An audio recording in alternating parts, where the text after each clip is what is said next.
A ver, tenemos en la primera parte ferromodelismo ya recontra clásico, una nota realizada del señor Ricardo Martínez. Este caballero se especializa en la construcción profesional de maquetas y dioramas para ferromodelismo.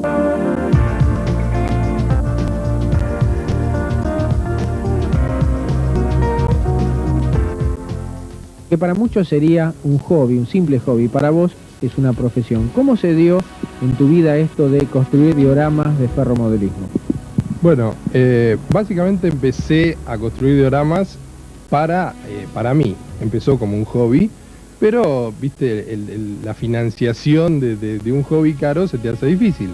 Entonces decidí hacer algo relacionado con el tema para financiar mi hobby.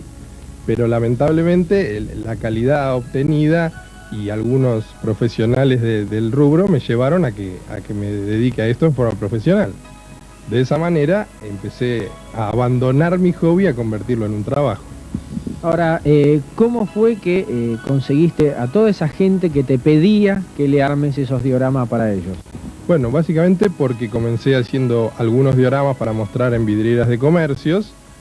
Se ofreció el servicio de instalación de maquetas con un teléfono, con una dirección, y bueno, los clientes comenzaron a venir. Eventualmente había un segmento de gente en el hobby que no estaba capacitado para construir su maqueta o que necesitaba la asistencia de un profesional. El diorama o maqueta, como lo llaman algunos, que vemos ahora en imagen, es de 4 módulos y está en etapa de terminación. ¿Qué tiempo te lleva un diorama como este en su construcción? Desde el momento en que te lo encargan, lo tenés que diseñar, hasta el momento en que lo entregás. Bueno, esta maqueta en particular tiene, para que ustedes tengan conciencia del tamaño, 14 metros cuadrados de superficie. Esta maqueta, por el estilo, por el tipo de trabajo, requiere un diseño bastante trabajado. No es una cosa que se pueda hacer a la ligera, porque además de todo lo que ven como trabajo de escenografía, requiere la operación perfecta del sistema. El tiempo de trabajo que a mí me insume terminar esto es alrededor de 60 días. 60 días, entonces decimos, para un diorama de 4 módulos, o sea, 4 secciones desmontables para poder ser transportadas. Claro, el tema de las 4 secciones obedece únicamente a un problema físico de movimiento, debido a que este en particular tiene que ingresar al playroom del cliente por una ventana que tiene 1,20 m por 1,20 m. Si el lugar de acceso fuera mayor, yo haría la menor cantidad de módulos posibles para minimizar el tema de uniones, tratando de que sea toda una cosa única. Hay maquetas que llegan a ser un solo módulo, pero normalmente en esta superficie ya hay que hablar de 3 o 4 módulos mínimos. ¿Cuál fue la maqueta más grande en superficie que armaste durante tu vida? Bueno, casualmente la maqueta más grande que armé no era modular, sino que se hizo en el lugar. Se hizo en Shopilandia, en Shopping Sur, que en este momento ya no existe, y tenía 800 metros cuadrados de superficie. ¿Era con trenes a escala H0 o más grande? No, eran trenes más grandes, eran la escala G, que es 1 en 22,5, digamos es 4 veces más grande que la HO. Imagínate que si tendría que ser en escala HO sería un trabajo enorme. En esa escala uno puede aprovechar mucho más lo que te brinda la escala, aprovechando más la superficie. ¿Qué tamaño tenía esa maqueta en total en cuanto a ancho y largo? Bueno, la maqueta tenía 36 metros de largo por 23 de ancho. Bastante grande para lo que es una maqueta. Era grande para una maqueta. Ten en cuenta que ese era el total de lo que ocupaba la maqueta, y por dentro de la maqueta circulaba la gente por pasillos, por puentes. Pensá que el lago de la maqueta solamente tenía 120 metros cuadrados.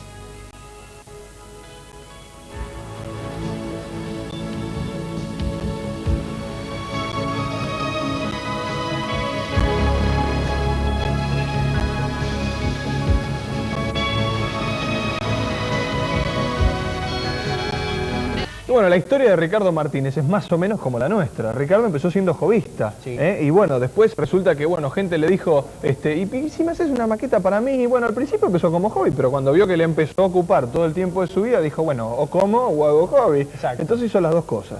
Y aclaremos que el diorama que tenía ahí en imágenes estaba sin terminar, le faltaba una semana o 10 días de terminación, por eso se veían algunos bloques de telgopor al aire todavía. Básicamente a mí me conocen por el tema de ferromodelismo en general. pero no es el único rubro que yo abarco. Yo abarco maquetería y escenografía en general.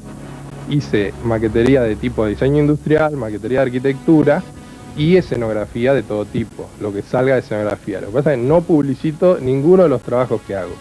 Normalmente los clientes vienen por conocimiento, entonces me tienen un poco encasillado en ferromodelismo, porque hace 10 años que me tienen haciendo maquetas de ferromodelismo, pero hago de todo. Cuando sale un trabajo relacionado con el tema lo hago. Ahora vemos, por ejemplo, que ya de tantos dioramas que armás o maquetas, hasta te tuviste que hacer matrices para, digamos, hacer en serie distintas partes, como por ejemplo frentes de edificios y esas cosas. Claro, el problema empezó cuando me encargaron la primera maqueta, que yo, digamos, tenía el conocimiento de cómo hacerla, pero no contaba con los elementos. No tenía portales de túnel, no tenía paredes, no tenía elementos. Entonces dije, bueno, para que esto se convierta en una cosa seria y poder brindarle al cliente algo acorde a lo que te está pidiendo, hay que brindarle algo genuino. No podemos todo lo que te piden ir a comprarlo a un negocio como un kit. Entonces me vi en la necesidad de crear mi propia serie de elementos y de accesorios para brindárselo al cliente. Lo que pasa es que eso comenzó a crecer y llegó a ser una línea de accesorios para modelismo. O sea, de hecho, algunas casas de hobby trabajan esa línea de accesorios que vos fabricás. Exactamente. Básicamente los árboles es un elemento que es de por sí costoso. Es lindo ver una maqueta muy poblada de árboles. Es fea cuando hay una necesidad de árboles y no podés brindarla. Entonces, bueno, yo inventé un método para hacer árboles a alta velocidad, bajando un poco el costo y que todos puedan tener su bosque y elementos que normalmente en las maquetas acá en este país no se ven, como los accesorios en yeso o cosas así, que en Estados Unidos caminan muchísimo, pero acá no porque nadie los trae y entonces el tipo de maquetería que se ve en el país es un poco pobre, toda definida con pendiente, con pastito y no hay elementos de atracción. Una pregunta que le hacemos siempre a cualquier modelista, sea del rubro y la especialidad que sea. ¿Qué le dirías vos a un nuevo hobbyista, o digamos el que todavía aún no lo es, ama por ejemplo el ferromodelismo o las maquetas, y todavía no está decidido o lo considera como una cosa de difícil acceso? No me refiero a la fase económica, sino a la fase laboral. O sea, ¿qué te gustaría decirle a todos aquellos novatos que ven en vos al maestro de todo esto y bueno, y no se animan a largarse todavía? Yo le diría que primero pidan permiso en la casa y que después experimenten todo lo que quieran sin ningún tipo de problema. Lo que vos decís un poco del maestro, no sé si es tan así. O sea, soy muy conocido en el tema, pero no sé si soy el gran maestro como vos lo pintás. Yo lo que creo que esto se aprende trabajando, se aprende haciendo y rompiendo y volviendo a hacer.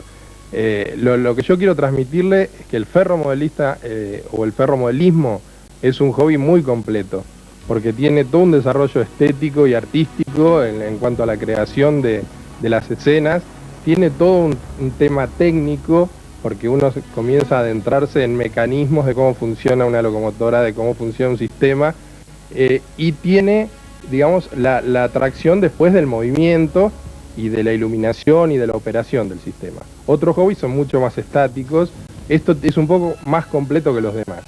Yo les diría que hagan, que si tienen ganas, armen todo lo que puedan. Y una pregunta está muy ligada a esa anterior y a la respuesta que acabas de decir. En caso de que alguien se equivoque por no saber, ¿se puede llegar a corregir ese error o digamos que el trabajo empezó y terminó mal? ¿Es posible modificarlo? Yo creo que sí. Lo más interesante para el hobbyista, yo creo que es que él aprenda del error. Más allá de que el trabajo eventualmente en el futuro lo tire, lo descarte. Hay trabajos que son recuperables, hay trabajos que eventualmente no son recuperables. Pero a mí lo que me interesa es que el hobbyista recupere algo del error, como en cualquier otro campo. Cualquier científico que hace un experimento y fracasa, sabe que por ese camino no, y le quedan menos opciones. Entonces, eso es lo que trato de transmitirle.